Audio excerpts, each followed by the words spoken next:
This is Michael Woodward, and this is Season 2, Episode 4 of the Jumblethink Podcast. T-minus 10, 9, 8, 7, 6, 5, 4, 3, 2, 1.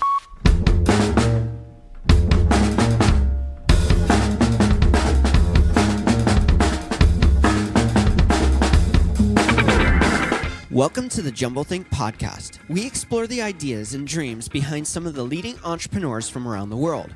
Along the way, we will give you some tips and ideas of how you can chase your own big ideas and dreams and change the world around you. Today's show is brought to you by FreshBooks.com. Get a free 30-day trial at www.gofreshbooks.com/jumblethink. That's www.gofreshbooks.com/jumblethink. Our guest on today's episode is Angela Ferrari. More about Angela in a moment. On Thursday's episode, we're changing it up. Typically, we do an interview with an amazing entrepreneur, a dreamer, a maker, innovator, or influencer who's changing the world around them. In Season 2, we wanted to make things a little bit more practical, keep those amazing interviews with incredible entrepreneurs, but also extend it out to give you some practical, real-world advice on chasing your own big idea and dream. On Thursday's episode, we're doing exactly that. We're going to dive deep into an idea that can help you on your journey of chasing that big idea and dream to change the world around you. Chasing ideas and dreams, making them a reality can be difficult, but hopefully these episodes will make it a little bit easier to make your dream a reality. Next week on the podcast, our guests are Adam Shibley and Doug Sandler. It's going to be a fun week with some great insights, so make sure to check out both Thursday's episode and our guests next week. Now let's jump into today's episode with Angela Ferrari. Hey there, it's Michael Woodward, your host of the Jumblethink Podcast. Super excited to have you listening today. Our guest on today's episode is Angela Ferrari. I am personally super excited about this episode. I am a big fan of what she's creating, and so is my daughter. So we'll get more into that in a second. Before we jump into today's episode, I want to make sure you know where you can find us. You can find us in all of your favorite places to listen to podcasts. Places like Apple Podcast, iTunes, Spotify, iHeartRadio, Stitcher Radio, Google Play, and SoundCloud. You can also find us on Facebook, Twitter, and Instagram. As always, swing on over to jumblethink.com/podcast to find links to many of the best places to connect. Don't forget to find us on your favorite places to listen to podcasts and click on that subscribe or follow button so you'll never miss another great episode of the Jumblethink Podcast. Now let's learn a little bit more about Angela Ferrari. My name is Angela Ferrari. I'm an artist, a children's book author, illustrator, and the host of Story Spectacular, a children's story podcast. I am a storyteller. I love learning about the world and turning those interests into creative works. My stories might take the form of a book or a video or a podcast episode, sometimes all three. By sharing these stories, I can help listeners engage with their imagination and help support families and kids through those tricky times like bedtime and car rides. This was my big idea from an early age. As a child, I was always imagining myself being a creative artist, a performer, and all the way up through, I always had a creative pot on the stove, but I didn't really focus the idea for Story Spectacular really until the fall of 2016. Well, now that I've started my show, I've found a lot of fulfillment through the direct response I'm getting. I heard a few weeks after launching from a 4-year-old boy in Australia. He left me a message saying that he had been listening to the show and he thought I should record a story about a dinosaur that does yoga and to please name it Billy. So I was like so blown away that it really validated what I was doing, because by listening to my stories, this child was able to engage his imagination and come up with his own story based on something he was passionate about. And that really brought the whole thing full circle to me. I think stories matter. I think stories really have the power to change the world. I know other people sharing their stories really influenced me, and I hope my work can influence others. One challenge I'm really working to overcome, the opportunity, is growing my audience. finding a way to cast the biggest net I can and to put out the best quality content that I can. The other big challenge I'm facing is being a solopreneur. On the one hand, I mean, I get to work quickly, I get to be in full creative control, but on the other hand, I have to work a lot harder in order to make this happen. I have to give up a lot of things I enjoy for Story Spectacular to work. The next big goal I have for my business is to put out even more stories, to continue to grow my audience. This is a lifelong pursuit that I'm looking to follow. Storytelling is a process that I want to continue to nurture and get better at my craft. Now let's jump into our interview with Angela Ferrari. Angela, I am so excited to have you on the podcast. Thanks for taking time out to be with us. Thank you so much for having me on the show. I have to start out by saying I have listened to your podcast numerous times because every night when it's time for bed, my daughter wants to hear your stories, and she is absolutely fascinated and in love with what you're doing. I'm so thrilled to hear that. You aren't just telling stories. I mean, you're crafting stories. You're also creating this very edited podcast that has music and I guess the best way to say it is it's animated through the audio you hear. You can paint the picture in your mind from the sounds of your voice and what you're telling us, but also from the sound effects and the music that goes along with it. How has that discovery of finding your voice, finding what makes you and the stories you tell, how has that been over the last couple months as you've been working on your podcast and creating it? I mean, it's been a huge step for me. For so long, I had been working jobs where I wasn't getting to really fully express myself. I mean, I waited tables for 10 years and I was never allowed to talk in a dog voice in that job. Yeah. And now, I mean, not only do I get to tell stories, share illustrations, but I get to sing. Music was something I'd been passionate about for a long time. I get to share my humor with people. I love puns and silly jokes. And all this, I get to focus into one area, and people who listen to my show, they're hearing the real me for the first time. That's got to be really cool for you to have the freedom to set your own standards of what you want to create, what you want to say, and the messages that you want to communicate. I mean, it is. It's incredible. It's scary. It's a very vulnerable position to be in. But overall, the response I'm getting is very, very encouraging, and it motivates me to keep going. Now, let's back up a while. We're jumping right into the podcast, but you grew up in rural Maine, in the mountains of Western Maine, and then you go to, I'm assuming, Portland, Maine. It just says Portland in your bio, so I'm going to go with Portland, Maine. You study art and everything like that. Tell us a little bit about that journey into discovery of the arts and when that became a passion and when you just started going, this is what captivates me.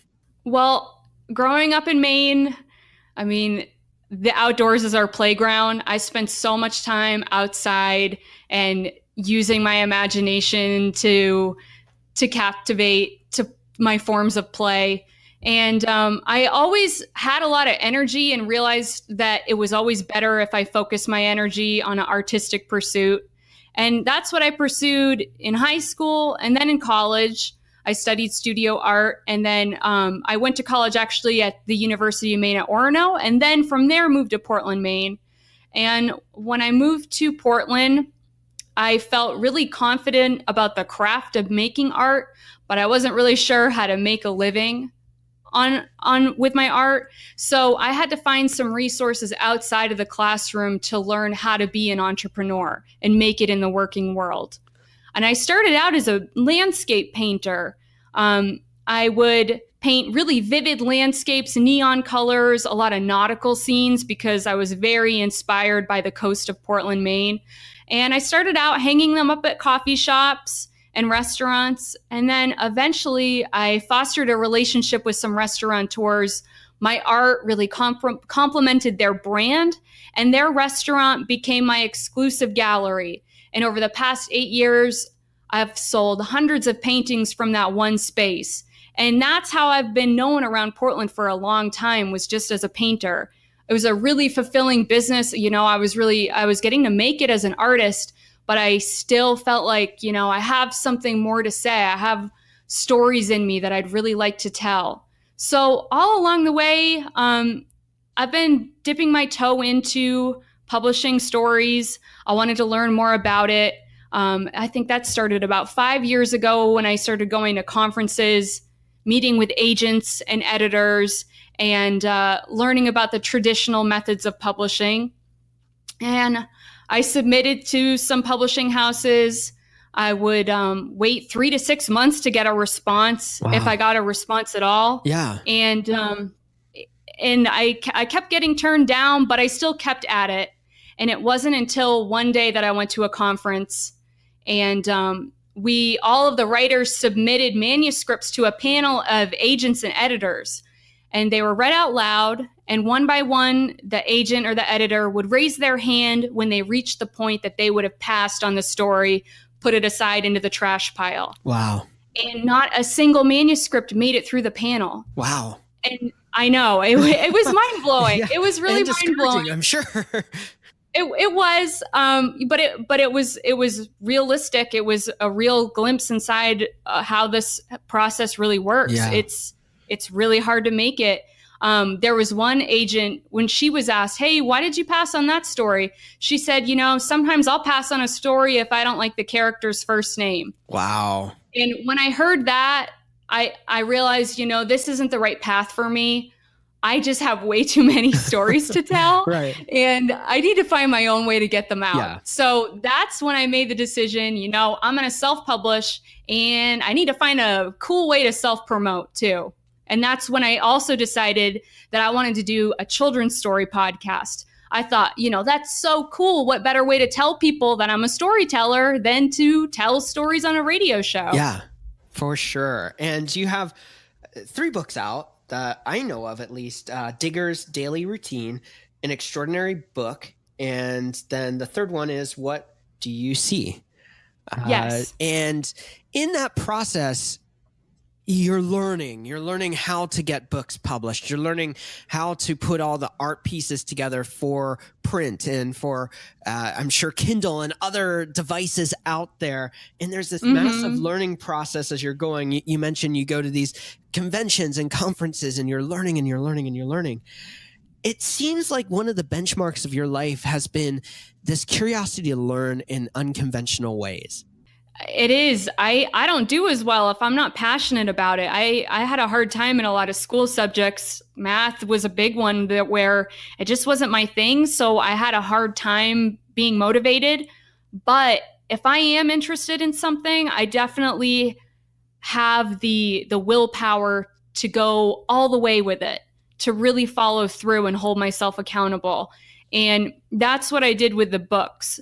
I would definitely hit some roadblocks and get really frustrated, especially when I decided to go it on my own and I had to be the one formatting, dealing with all the tech side of things. That was a really, really hard hurdle to get over.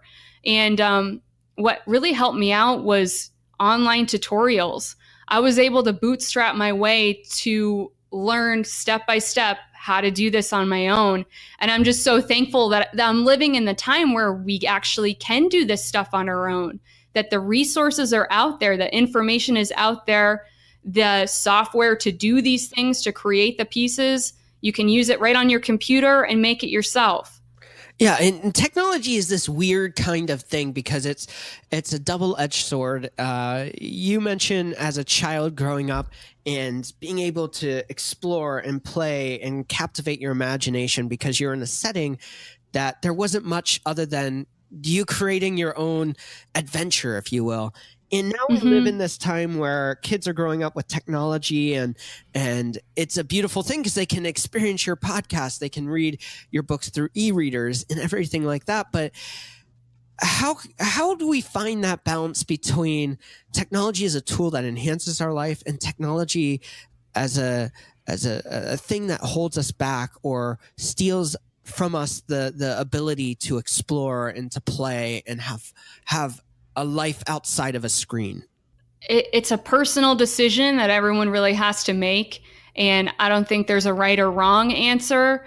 But I know for me, because I'm working on my computer all the time, especially now, I don't feel like myself unless I take a break once a day and get outside. Even if it's for a short walk, even if it's 20 below zero in Portland, Maine, I have to have that break to refresh myself.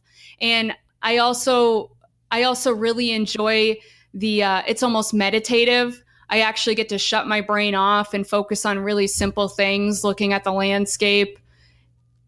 It's something I know that I need for myself. It makes me be my best self. And I'm sure other people, they have to find that for themselves, but I'm sure other people can relate to that feeling. Yeah, for sure. And as that solopreneur, as that person that everything kind of comes back to you, how do you balance the daily tasks that you have to do, whether it's editing a podcast or whether it's creating the story or whether you're working on a new book and you're doing the art for it? How do you find this sense of balance between the everyday tasks and finding that place of peace and rest where you can refresh? Well, I'll tell you, I'm a busy girl right now. I have a lot going on. So what's really important and what's really worked for me is sticking to pretty strict routines. I wake up very early every day, and after doing some stretches, breakfast, making my bed, I jump right into the trickiest thing first. Okay. I get it out of the way. I have a surge where you call it worst first. Usually it's a tech problem, something that feels like the most work. And I really try to accomplish that thing right away. And then I take a break where I get out of the house. Sometimes I go for a walk or do a dance class or a yoga class at the studio down the street from my house. I need it. It's so refreshing. It's my time to play, socialize, hang out with friends. And then when I come back, the creative stuff does not feel like work to me. Okay. That's where I save that stuff for the afternoon, where it doesn't, I feel like I'm not even taxing my brain thinking about it. It's more just a flow that I really, really enjoy. Yeah. That's my dessert. And sometimes I lose track of time. I'm not someone who's going to miss a meal, but like I'll forget it's bedtime. I'll be up late working on something, just really happy doing what I'm doing. Yeah, and we hear about that so often is there's the grind and then there's the flow. And we so often hear about people talking about the hustle and, you just got to get in it. You've got to push through. You got to, blah, blah, blah, all these things. And so often as entrepreneurs, it's easy to get stuck in the things you have to do. And you never get into those flow moments where you're just flowing in what you were created to do, what you thrive at doing. When you're in those moments of flow, when you're just pumping out that creativity and just thriving at the fullness, how does that make you feel in that process? It makes me feel like myself. I know it's like cliche to say, but it really gives me a lot of meaning, a lot of purpose. And I love that those private passions I have inside me, I get to share with other people. It's really important to me. You mentioned that your passion is storytelling. And that's the part for so long. People got to experience your art. They got to experience the other aspects of you. And deep down, that there is more here, and that more for you is storytelling. How did you settle on telling stories for kids when there's so many different spaces that you could be telling stories? Why kids? My default state is play. Okay. I never grew out of the pretend stage. I'm a pretty naive person in some ways still, very, very optimistic. And even though I don't have kids of my own, I have a lot of friends with kiddos, and they're my mentors. Like little 3-4-year-olds, they're brilliant. I love learning from them, and I can feel like I can really get on the same level, especially humor wise. They inspire me, and I still live in a lot of ways in childhood inspiration. I look back at photographs and I think about toys that I had a lot of fun with. I am always digging back to my childhood to find inspiration, and that's how I wanted to connect with the world. That's so cool. And I get it. I have lots of little toys around my office here. I'm looking at hipster Mickey Mouse toy in front of me and Oh, man. all that kind of fun stuff. And I think so often we look at what we have to do in our businesses and we forget to play. Why is play so significant in creating success? I can't tell you enough how much I believe that. It's so true. Play is so important. And I feel like that free time is being allocated for so many other things. And it seems like kids and parents are just so busy now. And I think maybe we need to pause and take a step back, because I mean, I know how important play is for me. And I really have a hard time when I hear people dismiss things as frivolous when they actually enjoy doing them. I mean, even just an example, I started off my day this morning watching a dog video on YouTube of a dog sliding down a hill on a sled. And that video made me so happy. It put me in the best mood. And, you know, that story was important. I'm glad that story was told. I'm glad someone shared that. That meant something to me. So all of these things are important. It's not that some things weigh more than others. I think we have to make play a priority like anything else. And I think that, when we incorporate play, when we incorporate fun into what we're doing, we stop being so miserable as people. And I think it's easy to get stuck in that miserable state where, I was emailing someone today. We've got Snowmageddon or the snow bomb or whatever they're calling it this time coming through the Northeast. And they were just like, oh my goodness, this is horrible. And I'm like, it's beautiful.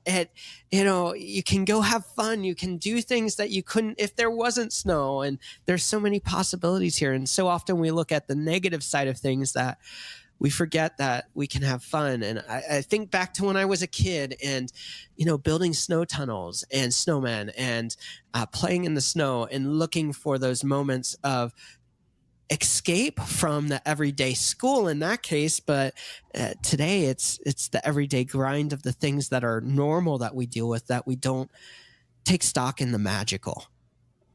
Yeah. I mean, as we're talking right now, I'm in Portland, Maine, and we are getting set between 8 and 20 inches of snow. It's literally a blizzard outside my window. The whole city shut down. Yeah. It's quiet. People can't even drive their cars down the road. Everybody was forced to stop today and take a break. And I think that's so cool. And like what you were saying, I mean, as adults, I know I've been very jaded by the snow. It's more of an inconvenience to me. But again, looking back at old photographs and writing children's stories, I've recaptured that magic. I wrote 4 stories over the holiday season, all inspired by snow. Wow. My childhood love of snow. Wow. I've connected with it again, and it's changed my perspective in a much more positive way. And perspective is such an important word, because perspective, I think so often we get locked in our perceptions that we don't change our perspectives and see from a different angle the possibilities. And I think that we can be doing so much more with the obstacles and seeing them as possibilities for the unknown instead of obstacles to stop us. Mm-hmm. I can think of so many times in my life where I felt like I really missed an opportunity and I was devastated at the time. And then you look back and I think, wow, thank goodness that happened to me, because I'm here. Now I'm doing something even cooler. Yeah. I mean, at the time, it felt like the world was ending. And now I'm like, I can't even remember feeling bad now. What was all the fuss about? Things are so much better now, more fulfilling now. You are an author. You are telling stories. You are creating art. I think it would be a missed question if I didn't ask, what are the stories that you find closest to your heart that maybe from your childhood or from even today that you just resonate with at a deep level? The 2 stories pop into my head right away. The Lorax by Dr. Seuss. Yeah. It was a book that my Nana shared with me. My Nana's someone who's very inspired by nature, and that book meant a lot to her, and it was something that we very much bonded over. And that book is it's a really important book to me even now. And then the other book is a Robert McCluskey book called Blueberries for Sal. Okay. He was a resident of Maine for a little while. He lived on Deer Isle. And the book is about a little girl picking blueberries with her mom. And then a mother bear and a baby bear picking blueberries. And they end up switching places. And it's just such an adorable book. I think about that book really fondly every time I pick blueberries, even now. That's so cool. That's a very fun story. You know, I think so often we get stuck in where we're at that we don't see the world of possibilities. And you've gone from the rural setting, not much of things that you tell the story of going and creating your own things to captivate your imagination. And now you have this platform to impact the globe with your message, like the story you tell of the boy from Australia and wanting a dinosaur story. We live in an interesting time where we're able to tell stories, we're able to communicate messages across a broad spectrum, not just our local communities, but in a global sphere. What's it like to know that people are listening to your stories in Australia and in other places of the globe? It's something that it was in theory for so long when I was creating it. And now that it's actually out in the world, I mean, it's overwhelming. The first time I started hearing from people outside of my own network, I was blown away. Even recently, I went to a children's nursery school auction, and I was reading a book. It was Digger's Daily Routine. I was in the middle of reading it, and a little girl and her parents walked in halfway through while I was reading, and she said, "Digger!" And I never met the girl. I never met the parents before. They had just found out about the podcast, and she was already a fan. And I was like, wow, that is unbelievable. The fact that technology allows you to have this reach. I mean, it's something just a really impressive thing that we can do nowadays that a lot of people, never would have had this opportunity otherwise. Yeah, absolutely. We've mentioned throughout the episode that you're an author, you're a podcaster, you're an illustrator, you're an artist, you're a storyteller, you're a story creator, not just a storyteller. And so often we hear, specialize in one thing. What would be advice that you would give to other people that are like you, who have so many different passions, so many different joys, about marrying those passions and making something special? Because I think so often we hear that we should just pick one thing. And for a lot of people, they can't just pick the one thing. They are these things. They are the artist. They are the storyteller. They are the story creator. They are the author in all of these different spaces. So what would you tell them? I mean, I think it's okay to obviously have a lot of passions. There's a lot of passions I even have outside of storytelling that I still try to find ways to participate, even if it's not my job. Like I was mentioning earlier, I love dance classes. Yeah. That's something I'm really passionate about. That's an outlet that I choose to participate in that's just for fun. And I think as far as incorporating a lot of passions in a job, again, it's a lot of perspective. It's choosing what means the most to you and finding that balance. I had a friend stop over the other night.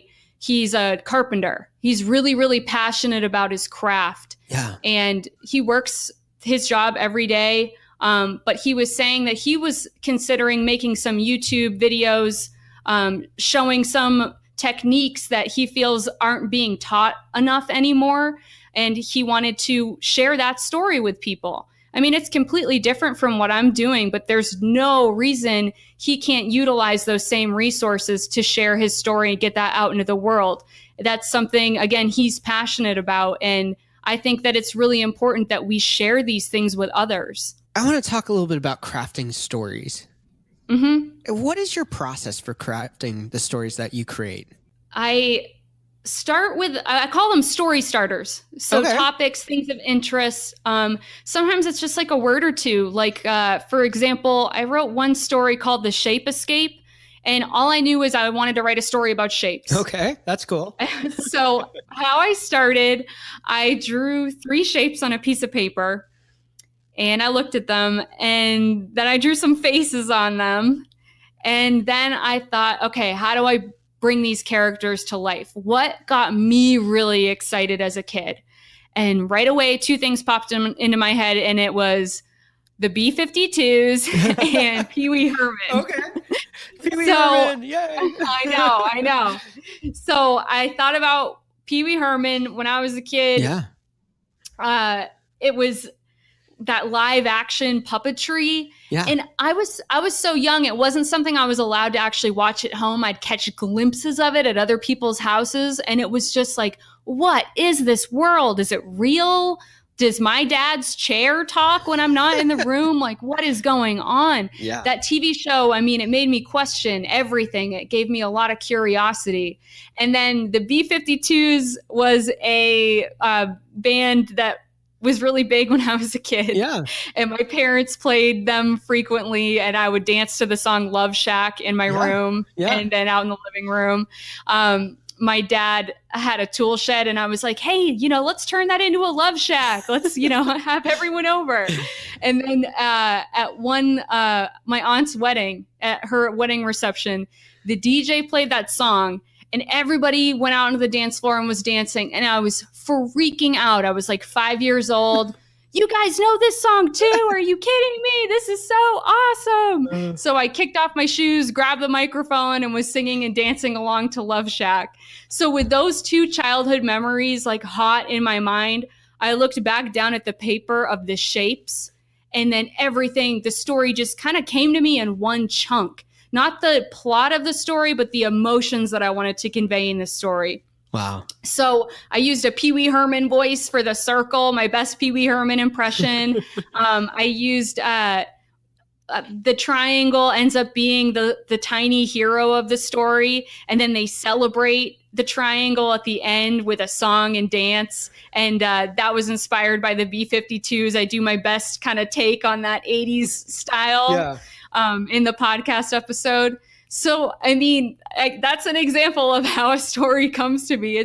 It's a weird, winding road, but it ends up kind of coming together. That's really fun. And it sounds like you make it an adventure of exploring observations.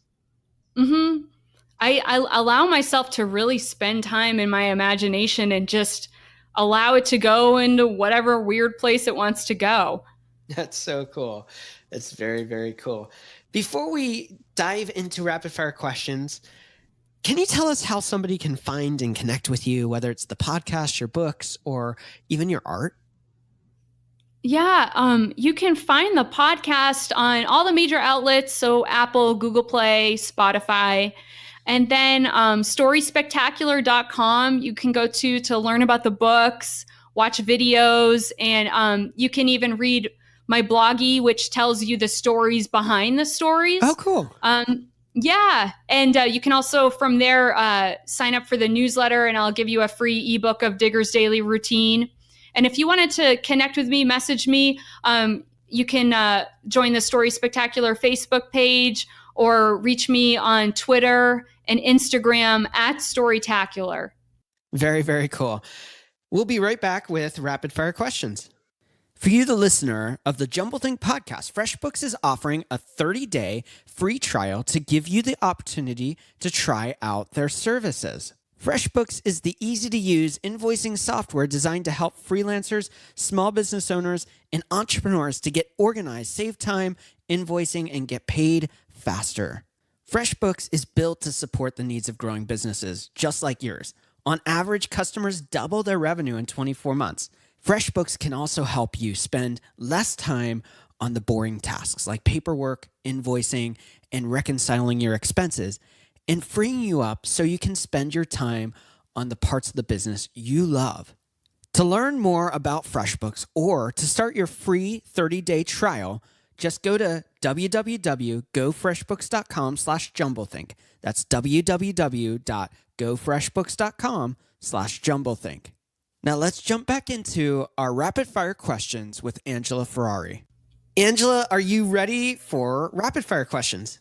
I am ready. This is going to be a lot of fun. The first question is, what is one tip you would give someone with a big idea or dream and they don't know where to start? I would say start by looking for resources in your community. When I started out, I was really blown away by mentors, people I could go to right here in Maine, from the Small Business Development Center to an in-person writer's critique group. All those people helped me evaluate my ideas and motivated me to get started. What is one change you'd like to see in the world? I would like to see more free play, more recess, not just for kids, but for adults too. Yes, I think that would be awesome. What do you want your legacy to be? One of my favorite quotes is, "It's impossible to hate someone when you know their story."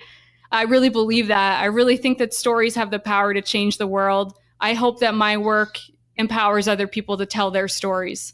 Where do you find inspiration? I find inspiration all over the place. I would say the biggest source of my inspiration, though, comes from growing up and living in the state of Maine. The landscape, the seasons, the weather. I mean, it's the HBO of meteorological conditions. It's always entertaining when I look out the window. That's really cool. What is one book that you think every dreamer or entrepreneur should read and why?